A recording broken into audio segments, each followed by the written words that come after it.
Etcherla Shivani engineering కళాశాలలో నిర్వహించనున్న Lok Sabha assembly ఎన్నికల కౌంటింగ్కు అన్ని ఏర్పాట్లు పూర్తి చేసినట్లు శ్రీకాకుళం జిల్లా ఎన్నికల అధికారి కలెక్టర్ మనజీర్ జిలానీ సమూన్ తెలిపారు.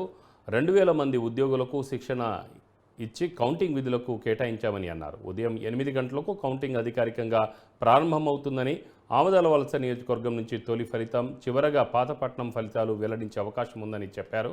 ముందుగా పోస్టల్ బ్యాలెట్ లెక్కింపు ప్రారంభం కాగా అరగంట తర్వాత ఈవీఎంల లెక్కింపు జరుగుతుందన్నారు. ఎవరైనా అవాంఛనీయ ఘటనలకు పాల్పడితే కఠిన చర్యలు తప్పవని, జిల్లా వ్యాప్తంగా 144 సెక్షన్ అమల్లో ఉందని ఎస్పీ రాధిక తెలిపారు.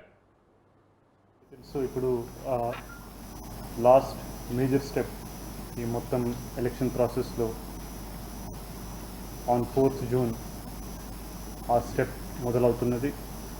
సో మార్నింగ్ 8 o'clock నుంచి ఆల్ కౌంటింగ్ ఈవీఎం సంబంధించిన కావచ్చు, అదేవిధంగా పోస్టల్ బ్యాలెట్ సంబంధించిన కావచ్చు, మొత్తం కౌంటింగ్ మార్నింగ్ 8 o'clock నుంచి శివాని ఇంజనీరింగ్ కాలేజ్ ఎచ్చెర్లలో అక్కడ చేయడం జరుగుతున్నది.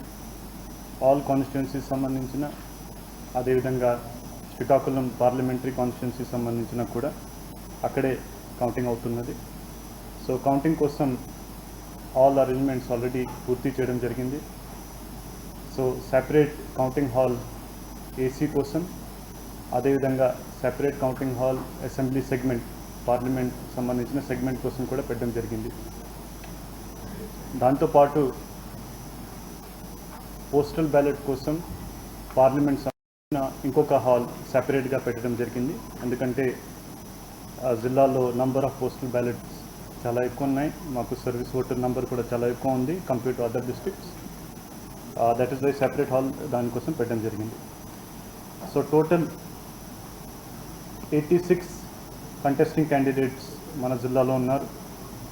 సో ఈ 2024 సైమల్టేనియస్ ఎలక్షన్ కోసం టోటల్ 112 ఈవీఎం టేబుల్స్లో కౌంటింగ్ చేయడం జరుగుతున్నది.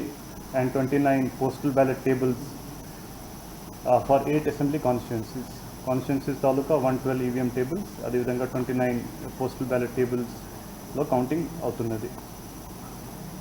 అదేవిధంగా 98 EVM tables and 30 postal ballot టేబుల్స్లో శ్రీకాకుళం PC నంబర్ 2 దానికోసం కౌంటింగ్ చేయడం జరుగుతుంది.